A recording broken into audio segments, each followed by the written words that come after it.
First timer si sir, guide nyo lang ng konti. Huwag mong gagamitin tong part ng knife na to. So ito lang tayo, cutting edge, tsaka yung tip. Ang paghawak naman ng knife, grip, ito nakaganto. Power grip ang tawag dito. Pag sa deboning na tayo, dagger. Kasi yung oblique, hindi naman natin magagamit yun. For sticking, for sharpening steel. Ganyan. Ilalim, equal both side lang, tapos magaan lang.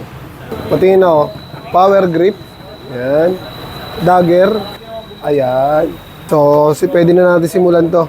So, dito naman sa primal cuts, ang una natin tatanggalin, tampalin, sunod, tenderloin, 2 joint.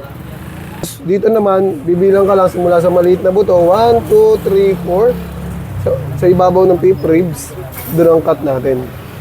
Sa ngayon, lalagyan ko muna ng palatandaan.